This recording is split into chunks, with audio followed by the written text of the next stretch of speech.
So we move on to France. The United Kingdom is the oldest modern democracy. The US is the oldest constitutional democracy, since the UK doesn't have a constitution. And then France is the oldest democracy on the continent of Europe, composed of 60 million people. Not Europe composed of 60, France composed of 60 million people. So this is important because we've talked about the evolution of the state. And I want you to think a little bit about what this might mean. France being the oldest democracy on the continent. Now, if France adopts democracy, what does that mean for other states on the continent?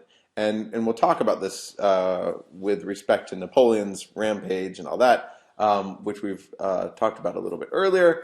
But this does put on competitive pressures towards other states in the region. Of course, as you'll see, France's move towards democracy is not unilateral. It goes back and forth. So if you hear this singing, that's Maya right next to me. So she won't sing very loud. Right, Maya? No. Okay, so France is really typical Europe, where you've got strong geographic borders. You've got historically better relations between states. So France gets along generally fine with Spain and Switzerland. You've got big mountains. We've talked about going to the Pyrenees. We haven't because it costs a lot. But we're going to go someday, and they're beautiful mountains. And then, of course, the Alps are incredible mountains. Italy. So we're talking about pretty good relations with these states. Not such good relations when you're talking about, this flat land over here, right? And who's over here? Who's that? That's Germany. And so we've had some rough relations between France and Germany, pretty bad neighborly relations overall. Paris is the country's hub. About 15% of the population lives in Paris, and all the political power is centralized in Paris. So this is important. This is very typical of many countries around the world where the population center is really in the capital city. This is where the jobs are. This is where people flock to. France is a lot like America in that there's a lot of pride and distrust in the state. It could be sort of why we get along like bratty brothers, because we are actually quite similar to each other. And this really emerges from our historic revolutionary process from a political culture perspective, how we got to democracy. We fought for democracy, okay? And so there is this distrust in the state in contrast to what we see in the British case. With respect to ethnicity, you're talking about a country that's 85% Catholic, but it promotes secularism. I'm going to throw out my little French here. Laïcité. Oh, how is that? Ooh, French speakers are cringing. Yeah, I took French until 8th grade. So laïcité. Hope that was better. It's this idea of subordinating religious identity to national identity and this strong secularism. That's what this laïcité really is. Muslims make up about 10% of the population, though there are varying levels of religiosity. But this is a religion which is much more involved in daily life than Christianity for those who are more religious. And it's becoming controversial, especially because French identity is not multicultural. French identity is, it's French. In 2004, this came out when you had a law that banned religious symbols in schools. And these religious symbols included headscarves.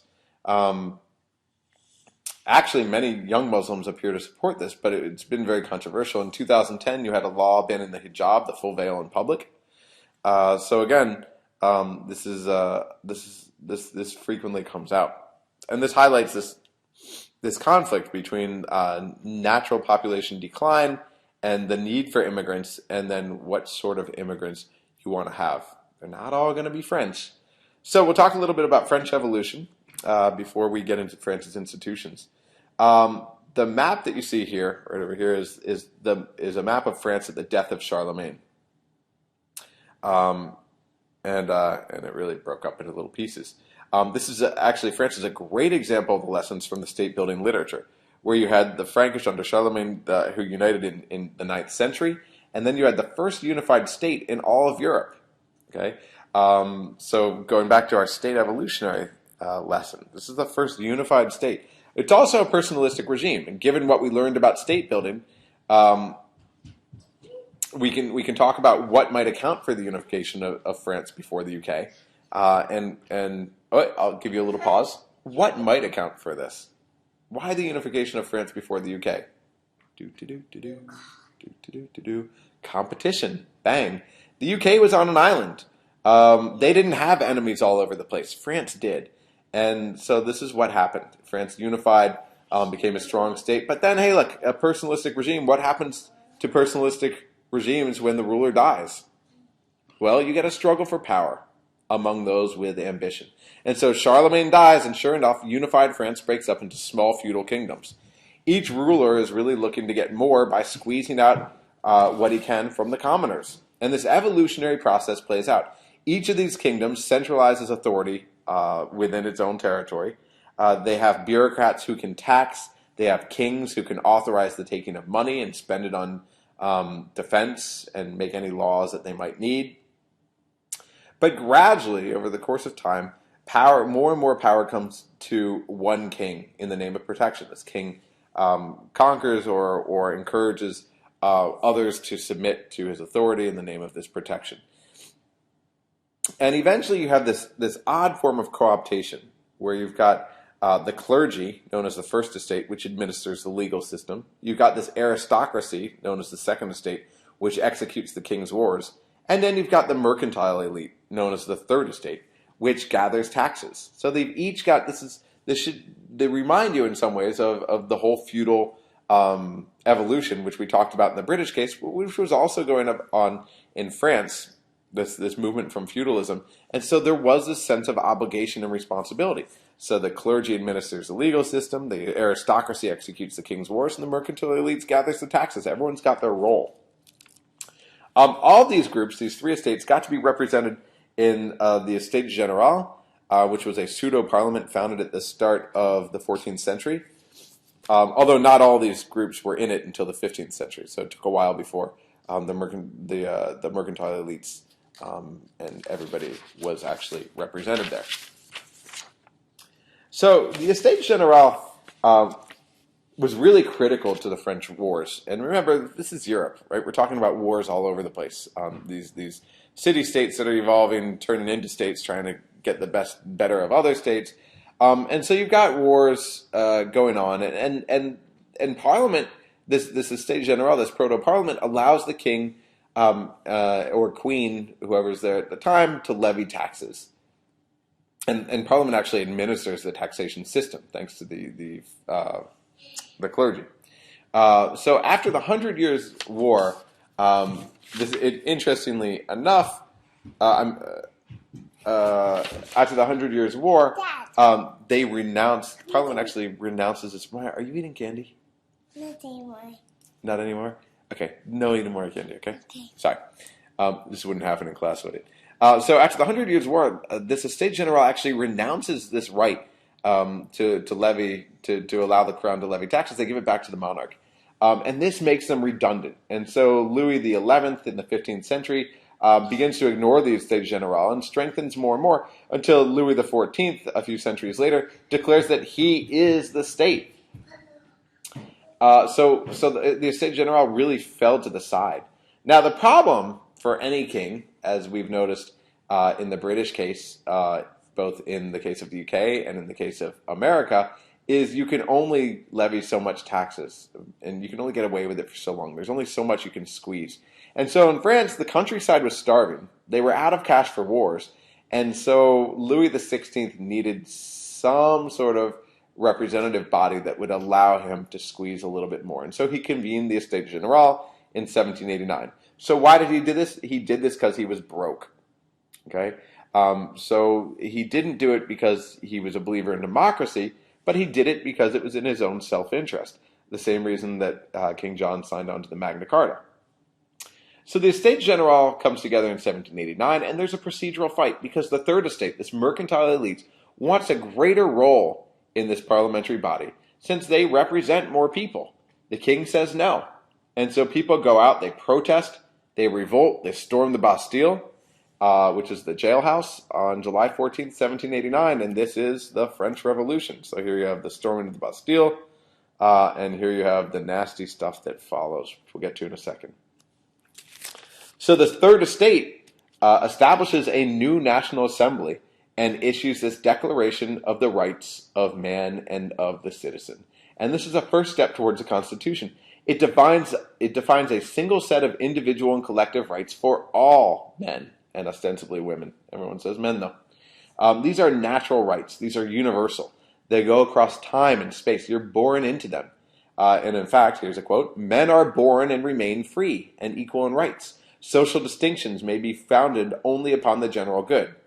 Do note there's nothing here about women. There's nothing about revoking slavery per se. So there's some shortcomings.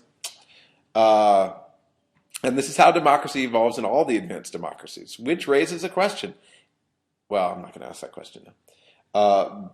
But you'll have lots of non-democratic regimes today that say, hey, look, we need to evolve to a democratic platform. We can't just have democracy today or tomorrow like this. We need to evolve in that direction. And so they can point to these cases and say, hey, look, you've slowly evolved even after your revolutions. So what happens with all this, the Declaration of the Rights of Men, this new National Assembly, they demand the destruction of all these aristocratic privileges that have been going on for centuries and centuries, by proclaiming an end to exemptions from taxation, again, the freedom and equal rights for all men, access to public office based on talent. This is an important point of the French system, which we'll get into in a few minutes. So what they do is they destroy hereditary and religious privileges, giving all the men the right to vote, and promising, well, all free men, and promising to guarantee natural rights of freedom and equality. So, after this promise of benevolence, what might have prompted France's reign of terror? We've got some preliminary lessons from our conceptual readings, and one of those preliminary lessons is what? Right. Post-revolutionary terror is quite typical. So in 1791, this is what happens. You've got a new constitutional proposal with this whole Declaration of the Rights of Men serving as the preamble. And this constitutional proposal would give some rights back to the monarchy. The Jacobins, or Jacobins, again, don't cringe, are these radicals who launched a class war under Robespierre. And this is like the left going against the right. You've got conservative monarchists, pro-clerics on the right. And so this is a reign of terror that the Jacobins launched. It's like a foreshadowing of Stalinism or Maoism to a certain degree. They went crazy. There was terror to the point that they ultimately turned on themselves, killing Robespierre in 1794. So in the 10 months that this went on for, from 1793 to 1794, again over this constitutional proposal, you have between 16 and 40,000 people killed. These were all quote-unquote enemies of the revolution.